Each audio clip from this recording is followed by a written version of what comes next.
Let's talk about what happens on the inside of your body when you're fasting. So over here we have a start of a fast, and we go 24 hours, 48, and 72. So there's a lot of really magical things that happen when you fast. Our bodies have developed over a long period of time and have adapted to starvation many, many times. So we have all these unique proteins that get expressed or turned on that have to do with your brain doing better, the different parts of your body surviving better. Our bodies have not adapted to the frequency of eating like we do now, like every 3 hours. So right around 12 hours, we get this spike in growth hormone. Growth hormone is the anti-aging hormone. It's the main fat-burning hormone. It's the hormone involved with healing joints, and it's involved with protein synthesis or making different new proteins. Some people take growth hormone, get injected. I don't recommend it, but they take it to help heal certain parts of your body. But guess what? Fasting will trigger it automatically. So just by the fact that you're fasting, you can increase growth hormone. And of course, exercise will also increase growth hormone as well. So it starts about 12 hours and it increases as you go on and on. Now, at about 18 hours, you start developing something called autophagy. Autophagy is an interesting thing that happens with your body where you start recycling old, damaged proteins and microbes as well. One type of protein would be the advanced glycated end products, which basically when you combined glucose with a protein, it becomes very sticky. So let's say you're on a high carbohydrate diet and that sugar combines with your own protein in your body, and that starts to glycate or just kind of destroy some of the proteins in your body, and then they don't function anymore, and they get sticky and they clog things up. Well, guess what? Your body will start cleaning all that up and turning these damaged proteins into new amino acids where your body can use them. Amyloid plaquing, which occurs in the brain and other parts of the body, is a type of protein that can be cleaned up with autophagy. So it's any type of cellular proteins that are not working anymore in your body. Autophagy will start cleaning that up and start to renew the tissue. And it starts right about 18 hours and it gets more and more and more as you start fasting. And in about 24 hours and a little bit longer, you start to really deplete this glycogen reserve, this storage supply of glucose in your liver. So the more that the liver is depleted with glycogen, the more you're going to be running on ketones as the alternative fuel. And if you have a fatty liver, for example, your body will start using that fat and turning that into ketones. So your body is finally able to start tapping into this stored energy, and you're running more and more on ketones, which is a superior fuel. And because you're running on ketones, ketones are an appetite suppressant. So your hunger goes away, cravings are gone. They're antioxidants, so you're building up your antioxidant reserve. They provide more oxygen, so your body is running on more oxygen, less CO2. It's more efficient. And because ketones are a much more efficient fuel than glucose, the thyroid does not have to work as hard. And you may find that your T3 is a little bit lower, but the thyroid stimulating hormone is normal. And all that means is your thyroid is adapting to this new type of fuel. Now, some other cool things that are happening right around 24 hours is that your inflammation is dropping significantly. If you wanted to even speed it up more, you can add some vitamin D to that, and that will really help you. So any type of conditions that involve inflammatory states like arthritis, bursitis, autoimmune type conditions start to improve about 24 hours. You start getting more gut healing because the gut now doesn't have to work so frequently with the gallbladder being stimulated and the pancreas stimulating its enzymes. The gut finally has a chance to just chill out. So if you have this condition called SIBO, which there are microbes in the small intestine, and they should normally be in the large intestine, that starts to become corrected. You start increasing stem cell in the gut, so your gut starts to heal. The heart loves ketones way better than glucose, so you start getting improvement in the cardiovascular function and as well as in brain function. There's something called BDNF. This is a factor that helps make new brain cells. So your brain starts to repair at 24 hours. As you keep going on, you would think you're going to be losing muscle protein, but that's not really what happens because your body becomes more efficient. And there are certain genes that are sparing proteins, so it's not using muscle protein. So the efficiency of fuel is much better.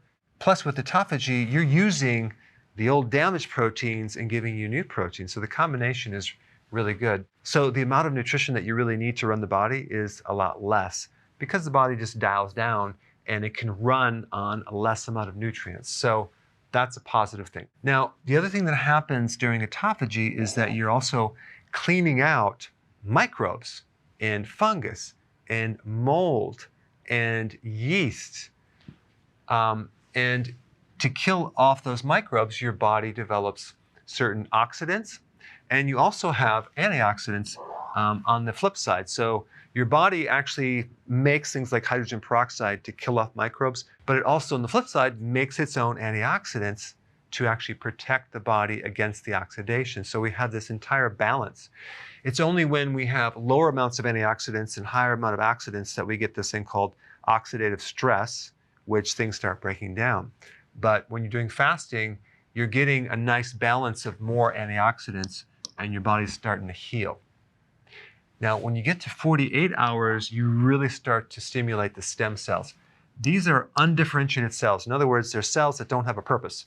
So they can turn into this tissue or that tissue depending on what the body needs. So you start to stimulate the stem cell and get more healing and more repair, more anti-aging. You also get decreased risks of certain types of cancer. You get shrinkage of certain tumors. You start making more mitochondria. Now, if you push it and go up to 72 hours, you get even more stimulation of stem cells, okay, and better immune function.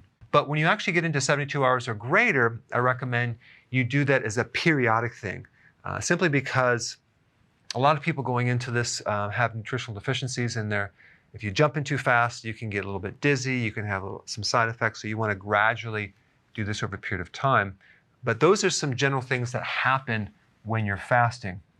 I recommend doing intermittent fasting on a regular basis, okay? And probably a good average pattern of doing this would be going 18 hours of fasting with a 6-hour window. So you would eat and then wait 6 hours later and then eat and then fast for 18 hours. This would be a really good pattern to follow. And then you can actually make it more strict over time depending on how you do. Then what you can do is periodic prolonged fasting to achieve additional health benefits, whether it's for your immune system because you have an autoimmune problem, or you just want to look younger with your skin, or you want more brain cells, you want better heart function, better gut function, or let's say you have cancer and you want to improve that. Because one thing that fasting will do is it will increase your resistance to stress. And even if someone's on chemotherapy, it'll actually help the body's resistance against chemicals and poisons, which is quite remarkable. Make sure you take your minerals during fasting. So I know a lot of people recommend just doing either a water fast, you're just drinking water, or a dry fast where you're not drinking anything. I recommend doing a water fast with nutrients just because if you are deficient, you can have problems. So you want your minerals, you want your B vitamins, and you want your salt. Very important. Right around 8 o'clock in the morning, you have the spike in cortisol. And if cortisol spikes, sometimes that can cause your body to make more glucose, and you can have higher blood sugars. And it happens with a lot of people with blood sugar issues. Nothing to worry about. That will improve over time. But if you just add exercise in the morning, that will burn off some of that extra sugar. And if you're fasting, it's not coming from your diet, it's just coming from your liver making glucose, making a little too much because maybe the cortisol is too high. Okay, so just wanted to point that out, and I have videos on that. I'll put a link down below. It's called the Dawn phenomenon. Now, if your LDL, so-called bad cholesterol, which is not really bad, low density lipoprotein is increased, the reason for this, especially if you're not consuming any type of significant carbohydrates and you're doing fasting, this is increased from a different reason. think about one of the purposes of LDL. It's to deliver cholesterol to different tissues, right? Well, think about all the things that are happening when your body is fasting. You are going through a major healing process. And cholesterol is the raw material for your cell membranes, for your brain, to make hormones, to make vitamin D, to make bile. 40% of all the cholesterol in your body is there to supply the membrane of your cells, which is essential to protect the cell and allow for things to go in and out of the cell.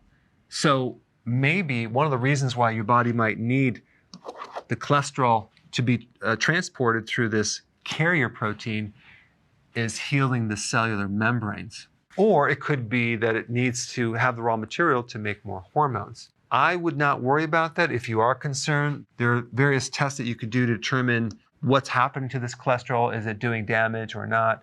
But I would not worry about it. But anyway, I wanted to create a video just to kind of show you what happens to the inside of your body when you're fasting. Thanks for watching. So if you want more knowledge on how to create a healthy body, subscribe now and get daily notifications.